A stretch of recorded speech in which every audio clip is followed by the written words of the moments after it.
Hi friends, welcome to my channel. ఈరోజు మీకు అయోధ్యను చూపిద్దామనుకుంటున్నాం. అయోధ్య ఎక్కడ ఉంది, తెలుగు రాష్ట్రాల నుంచి ఎలా చేరుకోవాలో చెప్తాను. అయోధ్య ఉత్తరప్రదేశ్లో ఉన్నది. ఇది లక్నోకి 135 కిలోమీటర్ల దూరంలో ఉంది. యశ్వంతాపూర్ నుంచి గోరఖ్పూర్ వెళ్ళే ట్రైను కాచిగూడ రైల్వే స్టేషన్లో ఎక్కచ్చు. ఇది అయోధ్యలో దిగచ్చు. మరో ట్రైను సికింద్రాబాద్ నుంచి గోరఖ్పూర్ వెళ్ళే ట్రైను. దీనిలో సికింద్రాబాద్లో ఎక్కి మనక్పూర్ స్టేషన్లో దిగాలి. మనక్పూర్ నుంచి 28 కిలోమీటర్ల దూరంలో అయోధ్య ఉంటుంది. ఇక్కడ నుంచి వేరే ట్రైన్ కానీ బస్సు కానీ ఎక్కి అయోధ్యను చేరుకోవాలి.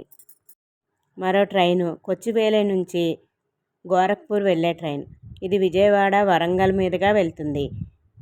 ఇది మాణిక్పూర్ స్టేషన్లో దిగి మళ్ళీ అయోధ్యను చేరుకోవచ్చు. ఇంకా డీటెయిల్స్ కావాలంటే డిస్క్రిప్షన్లో చూడండి. ఇదంతా అయోధ్య పురవీధులు.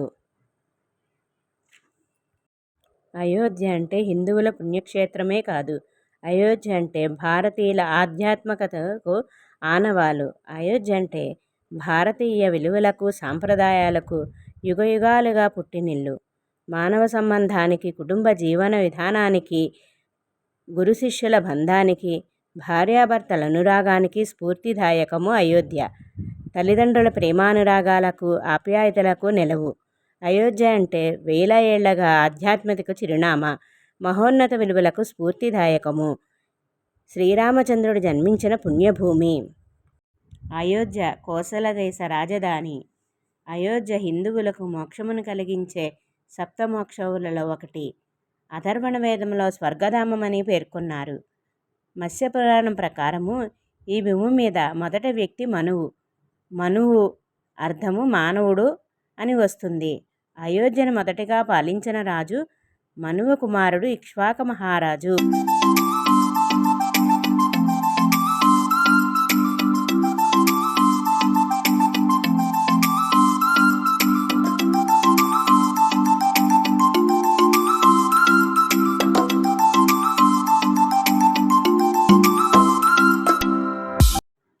ఇది హనుమాన్ గారికి వెళ్ళే దారి.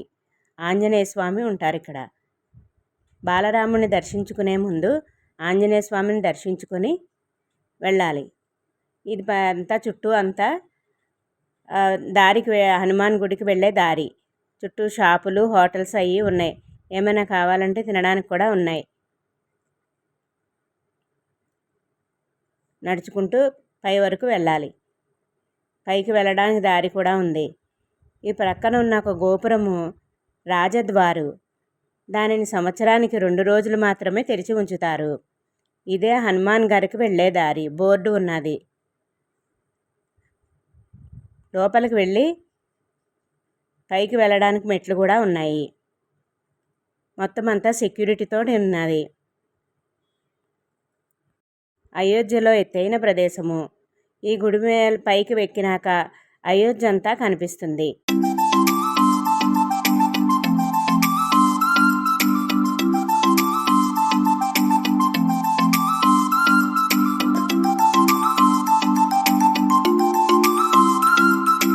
సీతారాముల వారు లంక నుంచి వచ్చాక హనుమంతుల వారు ఇక్కడే బస చేశారు. అప్పటి నుంచి హనుమంతుడు అయోధ్యకు రక్షకుడిగా ఇక్కడే ఉన్నాడు. ఇది పైకి వెళ్ళే మార్గము. సుమారుగా 90 మెట్లు ఉంటాయి. పైకి ఎక్కి హనుమంతుడిని దర్శించుకోవాల్సి వస్తుంది. ఇదంతా గుడి ప్రాంగణము. ఇక్కడ అంజనాదేవి ఒడిలో తల పెట్టుకొని బాల హనుమంతుడిగా దర్శనం ఇస్తారు ఆంజనేయ స్వామి. పెద్ద గంట ఉంది. బయట దీపాలు పెట్టుకోవడానికి కూడా ఉంది. చుట్టూ ప్రాంగణం అంతా ఇది.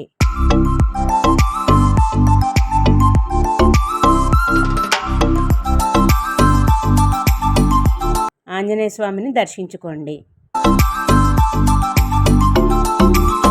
తర్వాత రామదర్బార్ని దర్శించుకోండి. వీడియో నచ్చినట్లయితే లైక్, షేర్ అండ్ సబ్స్క్రైబ్.